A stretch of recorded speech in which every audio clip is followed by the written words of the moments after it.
मी प्रसन्नच असतो कायम। आज आपल्याला माहिती आहे की महाराष्ट्रामध्ये मराठीच्या संदर्भामध्ये ज्या काही घडामोडी सुरू आहेत, तर त्या संदर्भामध्ये मला आज मराठी भाषेचा मंत्री म्हणून राजसाहेबांनी बोलवलं होतं आणि इथे येताना मी एकनाथ शिंदे साहेबांना सांगून त्यांची परवानगी घेऊन इथं आलो होतो। महत्त्वाचा मुद्दा असा आहे की महाराष्ट्रामध्ये ज्या पद्धतीनं संस्था आहेत, ज्या काही बँका असतील, या बँकांमध्ये मराठीच्या बाबतीमध्ये जो काही निर्णय घेतला जातो किंवा तिथं जे काही गोष्टी घडत आहेत याचा प्रतिबंध कसा करायचा या संदर्भामध्ये राजसाहेबांनी काही सूचना आम्हाला केलेल्या आहेत। या संदर्भात मी स्वतः मुख्यमंत्री महोदय देवेंद्रजी फडणवीस साहेबांशी बोलेन, माननीय एकनाथ शिंदे साहेबांशी बोलेन आणि त्याच्यामध्ये काय सुधारणा करता येतील यासाठी आपण नक्की प्रयत्न करू। मुद्दा हाच होता की अनेक भाषा या महाराष्ट्रामध्ये बोलल्या जातात, अनेक राज्यातली लोकं महाराष्ट्रामध्ये आलेली आहेत, त्यांचा आम्हाला देखील आदर आहे, त्यांना देखील आदर आहे, सगळ्या भाषांचा त्यांना आदर आहे। परंतु एक महत्त्वाची गोष्ट अशी आहे की ज्या पद्धतीनं मराठी भाषिकांवर काही ठिकाणी अन्याय केला जातो आहे, दादागिरी केली जाते, त्याच्यातनं काहीतरी मार्ग काढला पाहिजे आणि त्याला कायदेशीर वलय असलं पाहिजे असं राजसाहेबांचं मत आहे आणि त्या संदर्भात त्यांनी मला या ठिकाणी बोलवलं होतं। त्यांच्याबरोबर मराठी भाषेसंदर्भात जी काही चर्चा झालेली आहे ते मी मुख्यमंत्री आणि दोन्ही उपमुख्यमंत्र्यांच्या कानावर घालणार आहे। पण साहेब असा प्रश्न होतो की खळखटॅक ज्या प्रकारे खळखटॅक हे बँकेमध्ये करण्याचं ह्याला समर्थन आहे का? ते खळखटॅकवर काही चर्चा झाली नाही।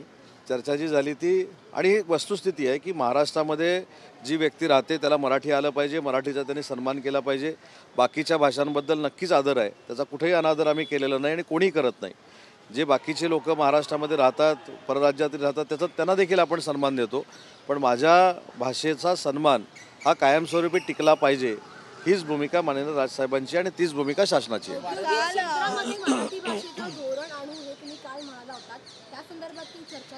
नाही, औद्योगिक क्षेत्रामध्ये मराठी भाषेचं धोरण आणू असं मी कुठेही स्टेटमेंट दिलेलं नाही। मी असं सांगितलं की औद्योगिक क्षेत्रामध्ये देखील मराठीचा वापर अतिशय चांगल्या पद्धतीनं झाला पाहिजे, कारण ज्यावेळी आता जापनीज कंपनी आहे, इंटरनॅशनल लेवलची कंपनी आता ऑरिकमध्ये काम करते, तर मी त्या जपानच्या माणसाला असं कसं सांगू शकतो की तू जी FDI इथं आणलेली आहेस किंवा परकीय गुंतवणूक आणलेली आहेस ती मराठीचा सन्मान असला पाहिजे। माझा तर त्यांना देखील आग्रह राहील की त्यांनी मराठी शिकलं पाहिजे, पण अशा गोष्टीवर सक्ती करणं योग्य नाही। आज महाराष्ट्रामध्ये ज्या बँका आहेत ज्यांचा डायलॉग कायमस्वरूपी सर्वसामान्य मराठी माणसाची होत असतो, ज्या काही संस्था आहेत ज्यांचा डायलॉग कायम सर्वसामान्य मराठी माणसाची होत असतो, जे व्यवहार आहेत ते मराठीमध्ये झाले पाहिजेत ही आमची भूमिका आहे आणि याच्यासाठी मी पुढच्या 8 ते 10 दिवसामध्ये पोलीस विभाग आणि जिल्हाधिकारी महाराष्ट्रातले यांची एक बैठक देखील घेणार आहे, कारण मराठी भाषेच्या संवर्धनासाठी एक समिती गठीत केलेली आहे, त्याचे अध्यक्ष जिल्ह्याचे जिल्हाधिकारी आहेत आणि त्या समितीचे सदस्य हे पोलीस अधीक्षक आहेत।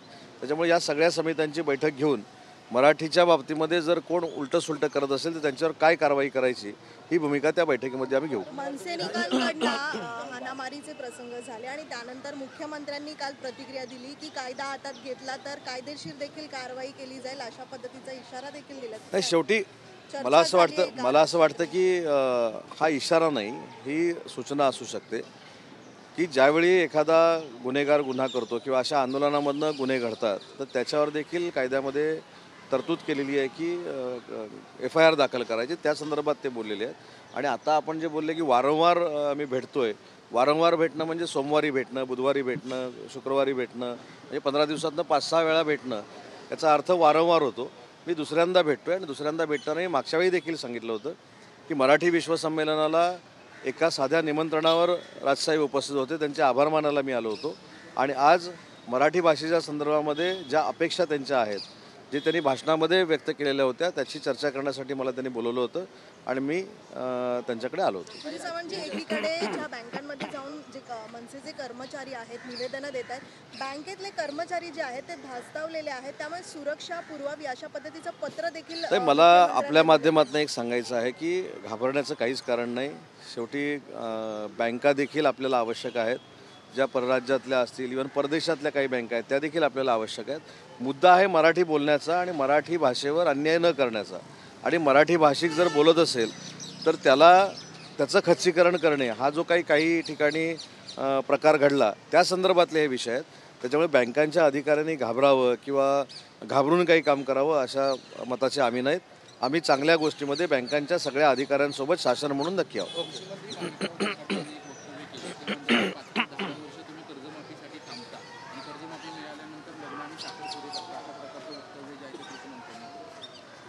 कृषी मंत्र्यांनी नक्की काय वक्तव्य केलं आहे मी ऐकलेलं नाही, परंतु शेतकरी हा आमचा राज्य शासनाचा एक अविभाज्य घटक आहे. बळीराजाच्या जीवावर आपण सगळे 2 वेळचं जेवतो याची जाणीव आम्हाला सगळ्यांना असल्यामुळं शेतकऱ्यांचा सन्मान राखणं हे देखील महायुती सरकारचं कर्तव्य आहे. जाऊ दे, आता सकाळच्या वेळेला कामरा नको. आपण कामरा करून त्याला इतका पात्रतेपेक्षा जास्त मोठा केला आहे, तर कामरावर जी काही कारवाई करायची ते पोलीस करतील.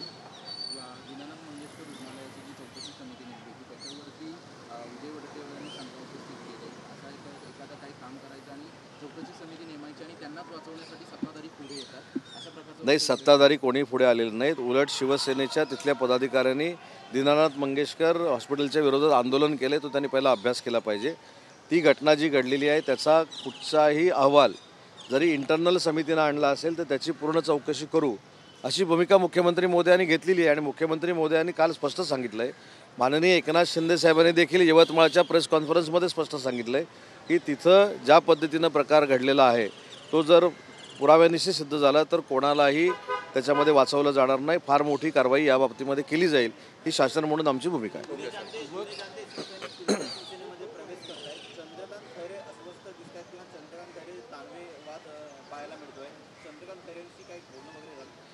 आता दोघांमधल्या वादामध्ये एखादा जर कोण अस्वस्थ असेल तर तो शिंदे साहेबांना भेटेल. तुम्ही एकाबद्दलच विचारलं, मी दोघांबद्दल कधीही दोघंही असू शकतात अस्वस्थ. दोघांपैकी कोण अस्वस्थ आहे ते शिंदे साहेबांना भेटतील. नाही, माझ्याशी चर्चा नाही. मी असं म्हटलं, मी प्रश्नाचं उत्तर देताना असं म्हटलं की एकच अस्वस्थ आहे असं होऊ शकत नाही, दोघंही कदाचित असू शकतात. आणि असे अनेक अस्वस्थ हे आजही शिंदे साहेबांच्या संपर्कात आहेत. आणि मी सांगितलेला माजी आमदारांचा आकडा हा 5 जणांचा पूर्ण झाला आहे, अजून 6 लोक वेटिंगमध्ये आहेत. त्याची देखील प्रक्रिया आणि प्रोसेस भविष्यामध्ये सुरू होईल.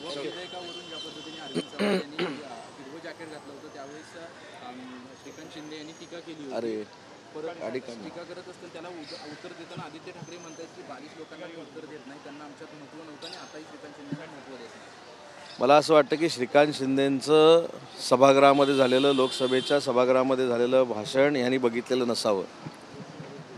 7-7, 8-8 टर्मचा खासदार ज्या पद्धतीनं सभागृहामध्ये भाषण करतो असं भाषण आमच्या डॉक्टर श्रीकांत शिंदेंनी केल्यामुळं काही लोकांना पोटसूळ उठलेलं आहे. कशा पद्धतीनं अभ्यासू भाषण तरुण खासदार करू शकतात हे श्रीकांत शिंदे साहेबांनी पूर्ण देशाला दाखवून दिलेलं आहे. आणि म्हणून मला असं वाटतं जे स्वतःकडनं झालं नाही ते जर दुसरा कोण करत असेल तर असा पोटसूळ उठतो. पण एक शेवटचा प्रश्न साहेब, कुठेतरी असं वाटतं का की उद्धव ठाकरे गटाचे हे बघा, एखाद्यानं बालिश उल्लेख करून एखादा बालिश होत नाही. श्रीकांत शिंदे हे अतिशय परिपक्व राजकारणी आहेत.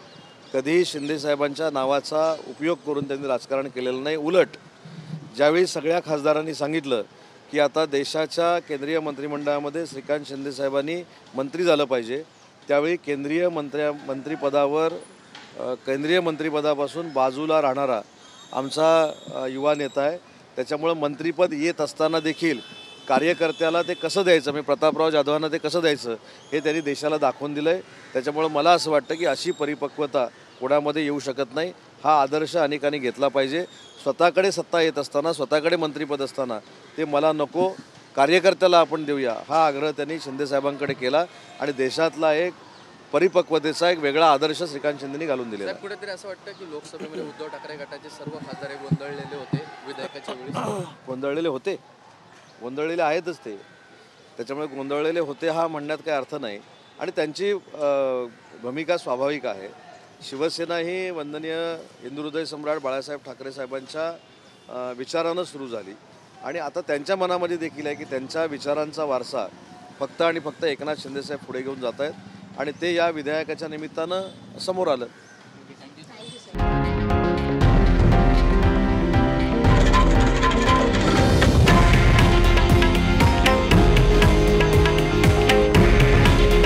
हे आहे देशातील नंबर 1 न्यूज नेटवर्क आणि आपण पाहत आहात TV9 मराठी.